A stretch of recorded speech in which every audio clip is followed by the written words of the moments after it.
আমি কারি আব্দুল্লাহ, পূর্ব মেদিনীপুর জেলার অধিবাসী। আজ আমি আপনাদের সামনে একটি বিষয় পরিষ্কার ও সত্যভাবে তুলে ধরতে চাই যে মুর্শিদাবাদ জেলার ভরতপুরে কোনো এক মসজিদের ভিত্তি স্থাপন হবে, ওইখানে আমাকে 10-15 মিনিট তেলাওয়াত করার জন্য দাওয়াত দেন এবং উনার অনুমতিতেই কারি সুফিয়ান আমাকে দাওয়াত দেন।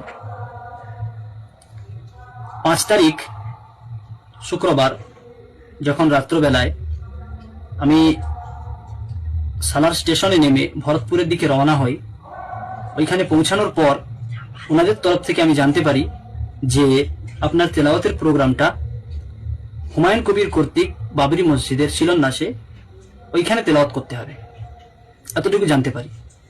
কিন্তু অনুষ্ঠান স্থলে গিয়ে মঞ্চে ওঠার আগে পর্যন্ত আমি একবারও জানতাম না যে আমাকে আরব থেকে আসা অতিথি বা সৌদি মেহমান বলে ঘোষণা করা হবে।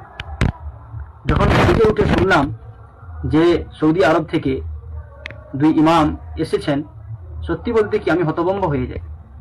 আমি স্পষ্ট করে বলতে চাই, আমি আরব থেকে আসিনি, আমি সৌদি আরবের মেহমান নই, আমি পূর্ব মেদিনীপুরের একজন সাধারণ অধিবাসী এবং আমি নিজেকে কখনো সৌদি মেহমান বলে পরিচয় দিইনি। এই ঘোষণা আমার সম্মতি ছাড়াই, আমার অজ্ঞাতে আমার পরিচয় বিকৃত করে প্রদান করা হয়েছে এবং এর ফলেই আজ অনেকে সোশ্যাল মিডিয়ায় নানা কথা বলছেন, সমালোচনা বিদ্রুপ ট্রল করছেন। মানুষের ভুল ধারণার জন্য আমি দুঃখিত, কিন্তু সত্য আমার বলতে হবে।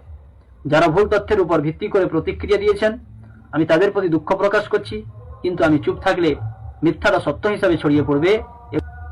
এই জন্য আজ সত্যটা বলতেই হলো। আমি ধোঁকা দিয়ে কাউকে প্রতারিত করিনি, বরং আমাকে ধোঁকা দিয়ে ভুল পরিচয়ে ব্যবহার করা হয়েছে।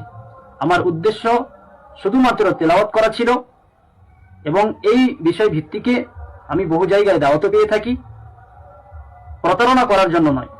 যে বা যারা এই ভুল প্রতারণার জন্য দায়ী, আমি আশা করি তারা নিজেরাই সামনে এসে বিষয়টি পরিষ্কার করবেন।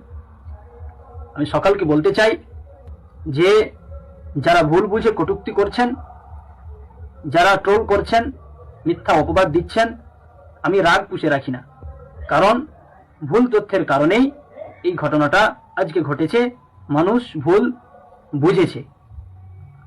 তাই আমরা মুসলমান, সত্য বলা এবং সত্য প্রকাশ করা শিক্ষা আমাদের ধর্ম দেয়। শেষে দোয়া চাই, আল্লাহ আমাদের সবাইকে সত্য গ্রহণ করার, সত্য বলার এবং সত্যের সাথে থাকার তৌফিক দান করুন। ওয়া আখিরু দাওয়ানা আনিল হামদুলিল্লাহি রাব্বিল আলামিন। আসসালামু আলাইকুম।